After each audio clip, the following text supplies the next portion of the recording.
Welcome back to the Jessica Burgio Show. I'm so grateful you're here. You guys freaking loved last week's episode all around visibility. I got probably the most feedback I've ever gotten on a podcast episode within just a few hours of the episode dropping that morning. I had a handful of DM voice notes from people that follow me on social media that I know, and then a handful from some of my coaching clients, current and past, all around the permission that they needed to hear. And something just like struck a chord for them in that episode. So if you have not listened to last week's episode, or if you are brand new here, go check out the episode all around visibility. I'm drawing a blank on my head right now what the name of the actual episode was. I'm going to look it up right now for you. The Cost of Playing Small. Of course, that's what it's called. Why visibility is a non-negotiable.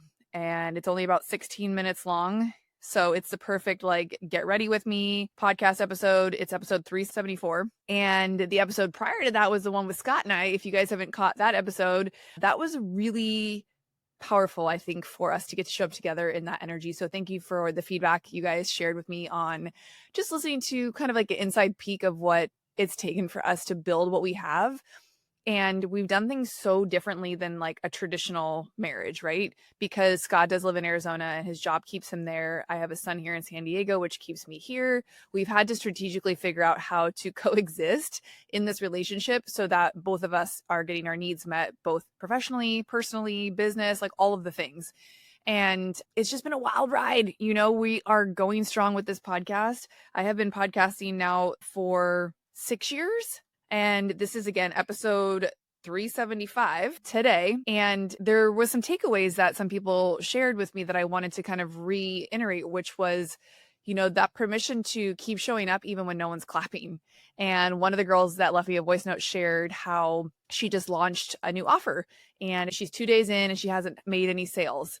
And I mean, gosh, I know that feeling. You guys probably know that feeling. You've put out either a potential offer or you've actually launched something and you've gotten kind of crickets. Even though you've done, quote, all the things, you've shown up, you've created visibility for yourself, you've maybe podcasted about it, you've given value, you run a community, you have the people, but for some reason, something's not converting. So does that mean you run and hide, or does that mean you still show up on social every single day, talking about your offer like it is the most important thing that your people need? Because you need to know your people so that you can speak to them, right? And that's kind of where a lot of us find ourselves, is lost between the things we can do, the things we should do, the things we think we should do, and what really we're meant to be doing. And a lot of that takes trial and error. A lot of that takes showing up and trying things on for size. So if you are in that season of still trying things or figuring out where your lane is in the season of life that you're in, please give yourself some grace while you navigate these seasons, because none of it is wrong and it's all just data. And we need that data. We need to even track that data of how things are feeling. You know, even if you are making conscious sales in your business, if you have a membership, a program, a course, anything, how is it feeling? Does it still feel authentic to you? And that was another conversation that came through my DMs, was how authentic people want to feel in their marketing and how they are just seeing right through the bullshit of the bro marketing, as people like to call it, and the fake marketing of like selling people a pipe dream when really you don't actually give them any value, whether it's through like a $27 lead magnet or trying to simplify something like manifestation into a just do this. This is how I did it. You have to remember, people are not a one size fits all, right? That's why there's different sizes of clothing. There's different foods that certain people can eat. We are all built differently and we're all meant to show up differently in our own authentic truth and power. And so if you're still defining that season of what that is for you, it's going to be tough for you to show up consistently. So for people who are going through big identity shifts, I notice that a lot. They question how they should be marketing. They question if what they're doing is how they should keep doing it. And as a mentor and coach, I'm really just here to be a mirror for you, to either bounce ideas around with you or to explore certain things and see how they land in your body. So for instance, again, one of my clients, she shared how what I said to her didn't really land right. I talked about creating a marketing plan for a particular product that she has. You know who I'm talking about if you're listening to this episode. And she didn't really like that. And she gave an example of how she was sold into somebody else's something or other and how she showed up for it. And it was, I'll just say for lack of better terms, lame. It didn't give a lot of value and it just undersold the marketing that went along with it. So we never want to be that person, right? We don't want to oversell and then underdeliver. We want to create the right identity around the products that we offer and the services that we provide, but we want to over deliver, right? We want that value to be jam packed so people know exactly what to expect, what they're going to get, all of that in between. So this is just a great reminder to keep playing around with the conversations you're having, whether it's on your podcast, in your stories, with the people that are in your DMs, the communities that you're in, the networks that you roll with, and see like what feels good in your body and what is actually landing with the people that are in your space, because the right people will find you if you keep showing up, which is why I talk about visibility all the time. And the right people will want to get into your world, whether it's onto your social media because you're showing up, or listening to your podcast, or buying into your memberships, your courses, your programs, whatever that looks like. So today's short episode is just that reminder. Keep showing up even when no one's clapping, and then keep rechecking in with yourself around how you are built to authentically show up. Stop looking elsewhere for that validation and connect back to who you are and what it is that you're here to do. Sometimes we get lost in, again, the comparison trap of like, I should be doing this, I should be doing that, I could be doing this, I could be doing more. Yeah, but you could also be doing less and doing it better. So getting that clarity is huge. And that's why if you were on my email that went out last week, I think it was on Friday, you saw that the Cabo Mastermind Retreat is open, and we are taking just a handful of women. We want to keep this container super intimate and super curated. So I'm going to be ultra picky about, who's in that room together, because I think it's really important to know that I am vetting everyone that comes through so that you will be in the right room with the right women. And that's not to say that I'm, gatekeeping anything from anybody, but if you've been in a mastermind group before, if you've been in even membership groups before, you know that your time, energy, and money needs to be matched with the right people. And if someone, the facilitator, me, can curate that for you, then you'll have more of an opportunity to have success in your experience.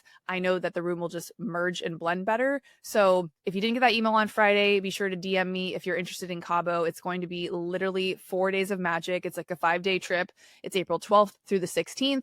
And we are staying at my favorite boutique hotel, the Bahia. We will also be doing day mastermind sessions down at Sur, which is their beach house with an oceanfront view on the deck, where I got married back in December. And it is one of the most magical places to connect, ground back into, nature, of course, but also get to business. So if you weren't on that email, let me know. I will send it to you personally. If you want more details, just click the link below in the show notes, and I will be sure to send you a DM or an email. You guys, I am just loving this energy of 2026 so far. If you are feeling it, let me know where you're at, what you need, and how I can improve this podcast so that you are getting tons of value out of it. If you are currently in the phase of needing more mentorship and support, I am opening up a container right after Cabo. It is a 6-month mastermind. This is the first time I'm publicly saying it. I have teased it out on Instagram a little bit, the House of Influence. More information will be coming out on that very soon, but right now I'm focused on getting the right room together for Cabo and building that retreat into the dream retreat that I've been curating for 3 years. You guys know I've been going down there for almost 15 years. If you are new to the podcast, it is like my special place to reconnect. I'm going in like 2 weeks for my birthday. I go almost every year for my birthday. Sometimes I go 2 or 3 times a year, to be honest. And this year I'm turning 45. So that is fucking wild. I feel like an old lady, but I also feel like I'm just getting started. This whole midlife shit is like interesting. We'll just say that. If you are someone who's in midlife and you can relate to that, girl, throw me a DM. Let me know what you're rolling through, what you're growing through, what fucking shit you're biohacking, how I can get on board with that. But I have really been focused on my health, my well-being, movement, all of the things that keep me functioning at a high level so that I can continue to show up and be consistent when it comes to business, life, my family, all of the things. It starts with us. And so if this retreat even feels selfish, it's probably exactly what you need. I know time away from our family is really hard. I know time away from your day-to-day stuff is difficult. I know investing any amount of money can feel lavish and maybe like not the right time. We'll use air quotes, right? We can give an excuse that, oh, it's tax season, or it's this or it's that. But when is it ever the right time to have a baby, get married, start a podcast, whatever? We always have excuses, right? We'll do it when you feel more ready, when I lose 5 pounds, when I'm this, when I'm that. Stop with the excuses. This is your time. I can feel this energy. It's needed right now. Just like I shared that insight my client gave me as feedback around the podcast last week. Authenticity is key in quieting the noisy online space so that you can show up authentically. Let this time away, if you choose to come to Cabo, be the place that you find that inner truth and voice so that you can show up fully as yourself. Figure out how to position yourself as the go-to in your industry, and let us all hold space for you to build that next 90-day roadmap so that you can really be clear when you get home on exactly how you're showing up, what you're doing, where your time and money is being spent, and how a group of women can band behind you and support you in growing even bigger and badder this year. I'm sending you guys so much love. I hope this episode was just what you needed today. If you got any feedback or you want any attention from me, hit me up. Let me know. All the other stuff is down below in the show notes, and we'll see you guys next week.